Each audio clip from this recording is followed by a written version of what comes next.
What's going on, y'all? Welcome back. Hope you guys are doing well. In today's video, we're going to do things a little bit different in that we're not going to do any live ladder gameplay. Instead, we're going to talk quickly about the latest tweet that Drew and Seth sent out regarding the highly anticipated Clash Royale update that's due to hopefully come out soon. I think they're going to be releasing some details around that first week of July 3rd, something like that.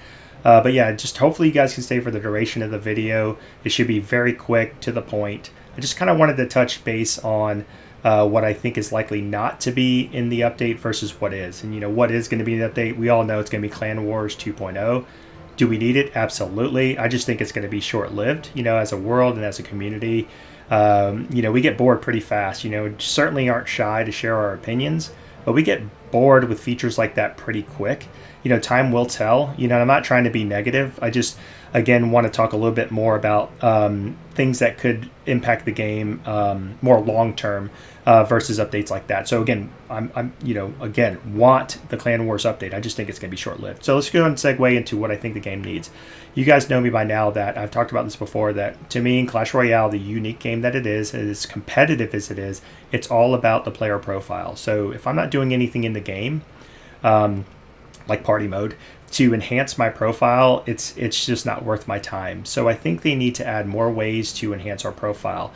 As an example would be 2v2. I play very little, really no 2v2, but if they add a 2v2 ladder system and or badges, I will 100% play. And guess what? It's a win-win, because the community also asks for different ways to play outside of 1v1 ladder.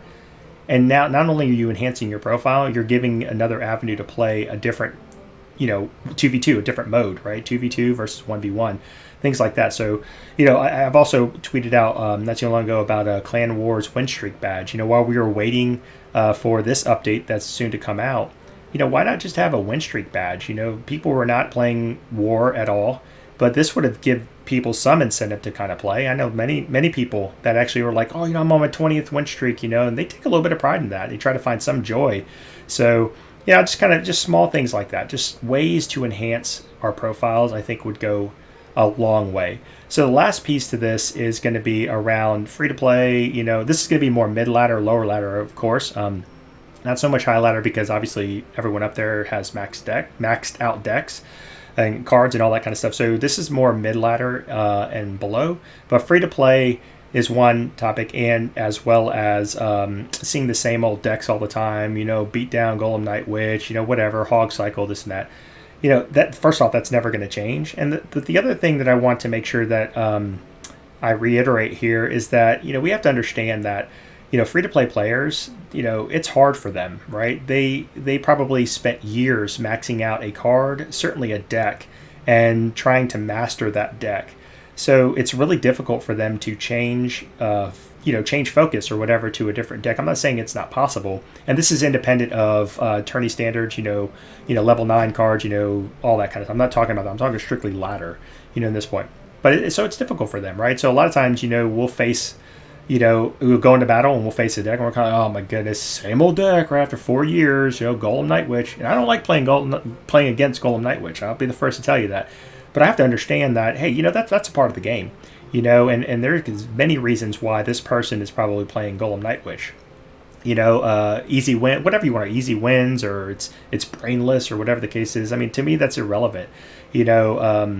Outside of the fact that some decks do take, arguably, I guess, take more skill than others, but I can't knock someone for playing Golem Night Witch. That's the deck of their choice. That's what they're going to want to play.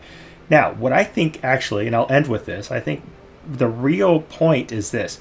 If you're winning in this game, you're happy. I don't care what anyone says. If you're tilting, you're not happy, right? And you're going to complain more. I do it all the time, right? I'm certainly looking in the mirror here. I'll complain, but if I'm winning and I, face Golem, I'm, whatever, right? At the same time, if I'm losing, I complain more, so I think that's what it kind of comes down to. Going back to the competitive nature of this game, it really dictates our demeanor overall, and a lot of times our emotional feedback that we give. If we're constantly losing, it just doesn't make for a good day, and then we hate everything, right? As Golem Night Witch and this and that. So I think the more we win, the better it is, So, and that also goes for just in general, like, kind of segueing the last piece here, just like segueing into content creating. It's hard to create content for this game, and I think that's what it ultimately comes down to. The early adopters of this game and creating content for it, it was a lot easier as there were less people playing. The skill set was different. I'm not going to say worse or better. It was different. So, creating content for it was a little bit easier, and there wasn't as much competition as there is now. So if you're not climbing top ladder, top 200, it's hard to make a presence in this game, in my opinion. And there's just so many times you can create different variations of decks, and the last piece about that is, to help to create content for this. Unfortunately, actually, if you created a series on Golem Night Witch or a Hog Cycle or something like that, it probably would go over well, because though there's an entertainment factor to creating content and people do want to see that, at the end of the day, they want to walk away from the video like, I learned something. So creating random decks, and I do it all the time, trying to create unique random decks, unfortunately, it's not really as helpful to the community to learn and get better. Now granted, they can learn certain pieces of a card, and how to play and, tile placement, all that kind of stuff, absolutely. They can learn from those videos. I'm not saying that they can't, but ultimately, it's really difficult for them to become really efficient in something. You have to be able to bring, unfortunately, meta type decks, in videos. But, again, that gets boring after a while. So, that's why I think ultimately creating new ways to enhance your profile, essentially getting new ways to play the game is better overall, not just for the game, but for content creating as well. So, but anyways, hope you guys, at least can relate to some of the stuff that I'm saying. Please comment down below if you are still here. Thumbs up, thumbs down, like I said, is welcome. But I really want to see some comments and just what you guys think the game needs, and just am I way off my rocker here or what? I just think that Clash Royale is all about the profile. So if you're not doing anything to enhance it, then there's really no point in playing. I'm not going to put the energy into it. So hope you guys enjoyed. Yeah, and until the next video, which probably will be tomorrow night, be back at it with some more live ladder gameplay. Hope you guys have a good one, and peace out.